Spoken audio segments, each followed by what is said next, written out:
The shadow that followed me home. The first glimpse. It started on an ordinary evening. The streets were quiet, the air thick with the stillness of a small town winding down for the night. I had just finished a late shift at work, my body weighed down by exhaustion. As I walked home, the streetlights flickered, casting long, distorted shadows across the pavement. I was alone, or so I thought. The first time I saw it, I was a few blocks from my apartment. A shadow moved in the periphery of my vision, keeping pace with me. I turned sharply, expecting to see another late-night wanderer, but there was no one there. Just the empty street, the dim glow of flickering streetlights, and the silent houses with drawn curtains. My heart skipped, but I brushed it off as fatigue and continued walking. But then, the sensation deepened. I heard footsteps, a fraction of a second after mine, as if an invisible presence were mimicking my every move. The sound was faint, almost imperceptible, but it was there. My pace quickened, my breath shallow, but no matter how fast I walked, the presence kept up with me. By the time I reached my apartment building, my skin prickled with a cold sweat. I hesitated before unlocking my door,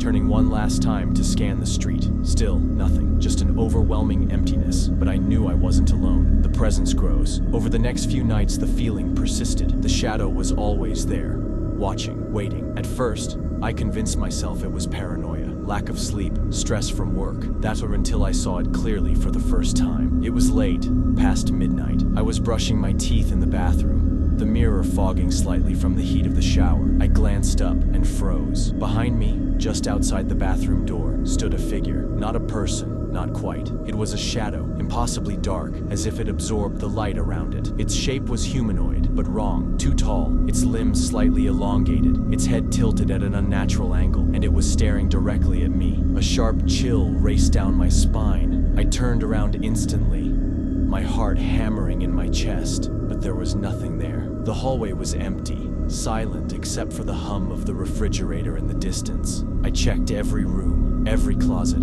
every locked window. Nothing. That night, I barely slept. Every time I closed my eyes, I could feel it. Standing at the foot of my bed, watching, the truth revealed. The presence became bolder. My lights flickered. Shadows stretched unnaturally across the walls. My dreams turned into nightmares, dark corridors, whispers calling my name, a suffocating void pressing down on my chest. I woke each morning with a dull ache in my limbs, as if I had spent the night running or struggling. I needed answers. Desperate, I dug through the town's history, hoping to find something, anything, to explain what was happening. What I found chilled me to my core. Decades ago, a man named Elias Thorne lived in my apartment building. He had been reclusive, obsessed with shadows, claiming they spoke to him. One night, he vanished without a trace. Some say he lost himself in the darkness, that he became part of it. The locals called it nonsense, but some whispered that Elias had never left. He simply became the thing that lurks in the corners, waiting for someone to notice it. I had noticed it, and now it noticed me. The final night, I couldn't escape it. Every night, it drew closer. The air in my apartment felt heavy, suffocating. I saw it in the mirrors, in the windows, standing just beyond the threshold of light. I knew it was waiting for the right moment. That night, I made a mistake. I turned off the lights. The darkness swallowed me whole. A breath, not mine, whispered against my ear. Cold fingers traced down my arm. My heart slammed against my ribs as I scrambled for the switch, but I couldn't move. The air thickened, pressing down on me, suffocating me in silence. And then, a voice, low, hollow. "You see me now." The light flickered back on. I gasped for air,